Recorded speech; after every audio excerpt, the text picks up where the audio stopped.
हाय, मैं हूँ पंकज मंगा।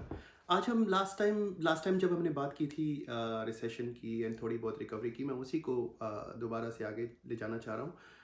ठीक है, पूरी तरह अनाउंस नहीं हुआ है कि अभी हम रिसेशन में हैं, लेकिन ये तो ऑब्वियस है कि रिसेशन आ चुका है हमारी कंट्री में।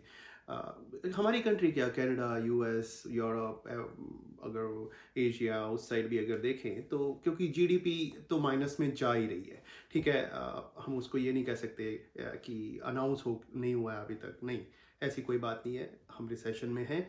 एंड होता क्या है, हर रिसेशन में, पहले जो रिसेशन आए थे 2008 ले लें या 2000 ले लें, टेक बबल ले लें, उसमें इकोनॉमी धीरे धीरे स्लो डाउन हुई थी और फिर रिकवरी की तरफ गई थी। अब की बार क्या हुआ है कि इकोनॉमी बेसिकली पॉज सिचुएशन में आ गई है।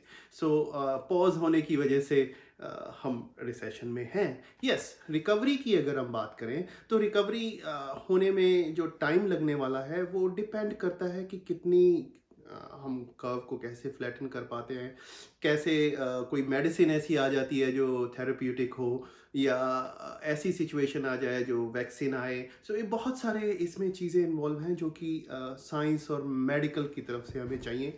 उसके बाद ही हम पूरी तरह कॉन्फिडेंस में आ पाएंगे।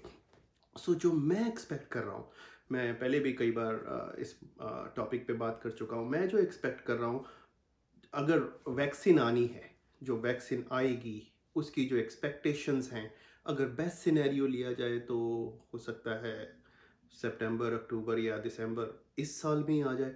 अगर बेस्ट सिनेरियो को लेकर ही चलते हैं, सो अगर दिसंबर में भी वैक्सीन आ जाती है, लेकिन उसकी प्रोडक्शन होनी है और इतनी सारी डोजेस बननी है, 7 बिलियन प्लस लोग हैं हम दुनिया में, चलो सबको हो सकता है ना पहुंचा पाए, लेकिन इतनी तो चाहिए कि हम 2-3 बिलियन हम उसकी प्रोडक्शन कर पाएँ उस मेडिसिन की। हम इसमें टाइम लगेगा। ऐसा नहीं है कि एक झटके में हो जाएगी। जैसे ही दिसंबर में कुछ आएगा उसके बाद हमारे पास वैक्सीन तैयार पड़ी होगी, नहीं। वैक्सीन हो सकता है अभी कई कंपनीज़ तैयार कर रही हैं, लेकिन हो सकता है 200 मिलियन पड़ी हों, 100 मिलियन पड़ी हों, लेकिन अगर यूएस की ही हम देख लें पॉपुलेशन, तो हम 350 मिलियन से ज़्यादा हैं। कनाडा की देख लें, हम 37 मिलियन लोग यहाँ बैठे हैं।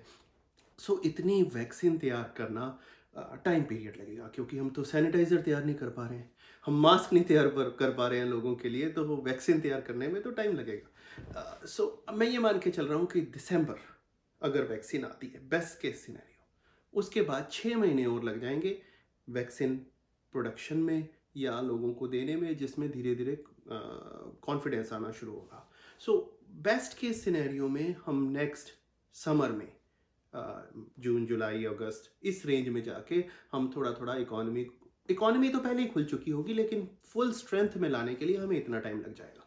इकोनॉमी तो अभी भी बहुत सारी कंट्रीज़ हैं, कनाडा भी धीरे धीरे अब थोड़ा थोड़ा खोल रहा है, यूएस भी थोड़ा थोड़ा खोल रहा है। सो काम चलता रहेगा, मैं ये नहीं कह रहा हूँ कि काम रुका रहेगा, काम चलता रहेगा, लेकिन बहुत सारी इंडस्ट्रीज हैं जिनको इम्पैक्ट आया है, वो उसी तरह से रह जाएंगी। एयरलाइंस को ले सकते हैं हम, कनाडा की बात करूँ अगर एयरलाइंस में, अगर कनाडा इंटरनली फ्लैटन कर देता है कर्व को, तो हमारी डोमेस्टिक इकोनॉमी तो शुरू हो जाएगी, लेकिन इंटरनेशनल इकोनॉमी फिर भी नॉन असेंशियल शुरू नहीं हो पाएगी। सो आप क्या जानना चाहेंगे, अगर वैक्सीन नहीं आई है और अभी भी केसेस निकल रहे हैं, क्या आप रेस्टोरेंट में बैठ के खाना खाना चाहेंगे? क्या आप प्लेन में किसी के साथ बैठ के फ्लाई करना चाहेंगे छुट्टियां बिताने के लिए? या आप मूवी हॉल में जाके मूवी देखना चाहेंगे साथ साथ बैठे हुए लोगों के? सो ये सारी चीज़ें मैटर करती हैं जब तक कोई मेडिसिन नहीं आ जाती या हम ये फील नहीं करते कि हम सिक्योर हैं, हमें नहीं होगा। सो मैं ये मान के चल रहा हूँ, बेस्ट केस सिनेरियो जुलाई, जून जुलाई नेक्स्ट ईयर 2021।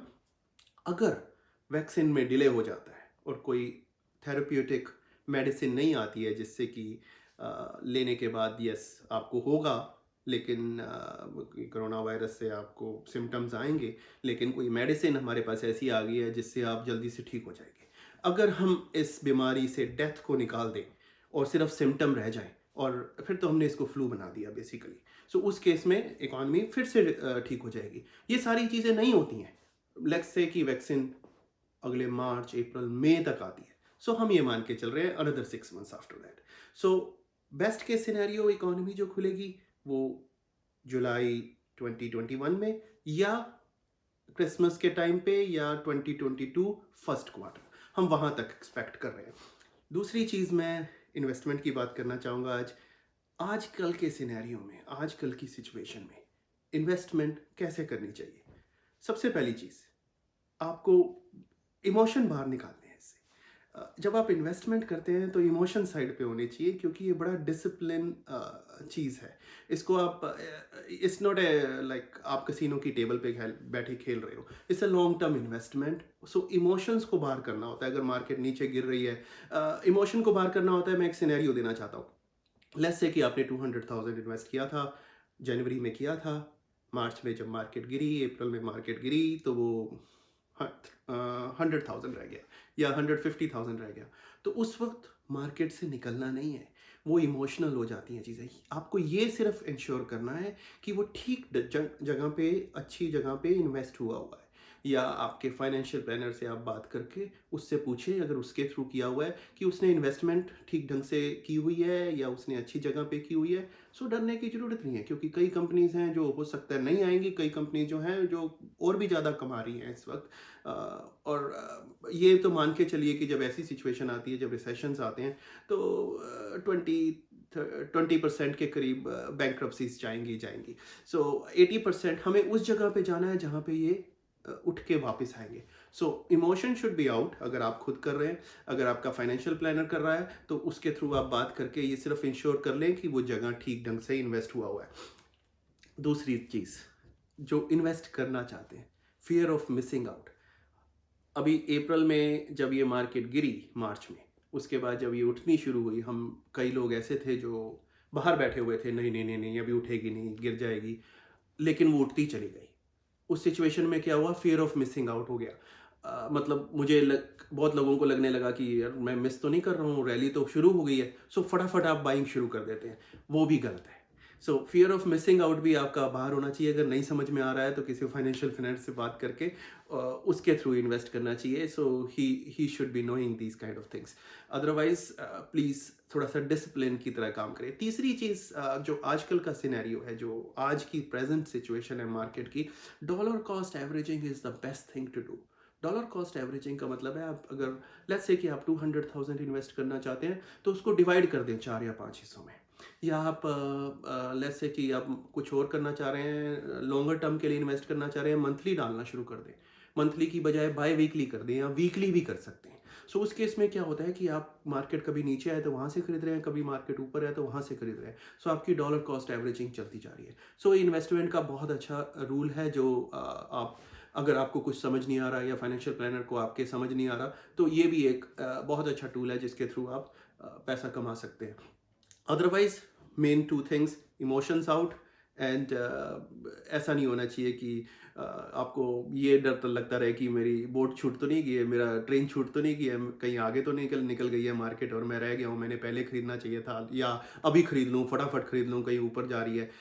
देखिए, ये मान के चलिए कि ऐसे सिनेरियोज जब आते हैं, जब हम रिसेशन में होते हैं, जब हम बेयर मार्केट में होते हैं, सो बेयर मार्केट में रैलीज आती हैं, लेकिन जब तक इकॉनमी फंडामेंटली, हम इकॉनमी ठीक नहीं है हमारी फंडामेंटली, जैसे रिपोर्ट्स ऐसी आ रही हैं, कनाडा की बात कर लूँ मैं, ऑलमोस्ट 7+ मिलियन लोगों ने तो ईआई और सर्व अप्लाई किया हुआ है। सो इतने लोग मार्केट से बाहर बैठे हुए हैं, मॉर्गेज अप्रूव नहीं हो रहे हैं, रियल एस्टेट मार्केट डाउन है इस वक्त। लेकिन ये नहीं कह रहा हूँ कि डाउन रहेंगी चीज़ें, क्योंकि डिमांड एंड सप्लाई पे बहुत कुछ डिपेंड करता है। सो ये मान के चले कि हम बेयर मार्केट में बैठे हुए हैं। सो बेयर मार्केट में रैलीज आती हैं, और छोटी छोटी रैलीज या बड़ी रैलीज आके फिर से एक बार डिप मारते हैं। बट मैं ये नहीं कह रहा हूँ कि यहाँ पे डिप मारेगा।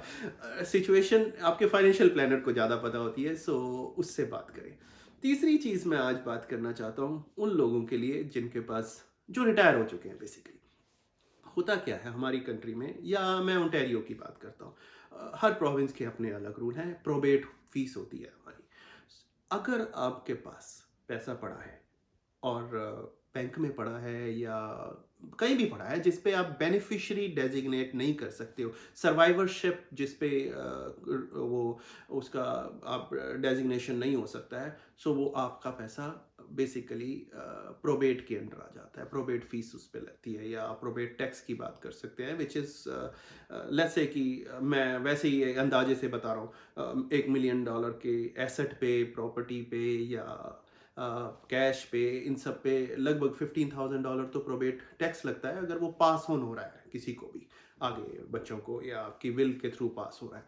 सो इन इस चीज़ों को हम बचा सकते हैं। देर आर प्रोडक्ट्स मार्केट में जिसमें हम डाल के पैसा सिक्योर भी रहेगा, और वो सीधा सीधा प्रोबेट से बाहर हो जाता है, क्योंकि उसमें डेजिग्नेशन होती है बेनिफिशियरी की। सो ये सारी चीज़ें अगर आप जानना चाह रहे हैं तो भी यू कैन कॉन्टैक्ट मी, या किसी भी फाइनेंशियल प्लानर को कॉन्टैक्ट कर सकते हैं, वो आपको बता सकता है। लेकिन जो चीज़ आप बचा सकते हैं उसको ज़रूर बचानी चाहिए। सो आज के इस प्रोग्राम में मैं इतना ही कहना चाहूँगा। नेक्स्ट वीक फिर से मैं कोशिश करूँगा कि आपको किसी और टॉपिक पे आके, या किसी और इकॉनमी में कोई और जो भी चीज़ें डेवलप हुई हैं, या नई चीज़ें हम सुन रहे हैं, या नए नए कोई एनालिसिस आए हैं, वो सारी चीज़ें मैं आपको आके अगले वीक में बताना चाहूँगा। सो मेरी तरफ से सबको नमस्कार।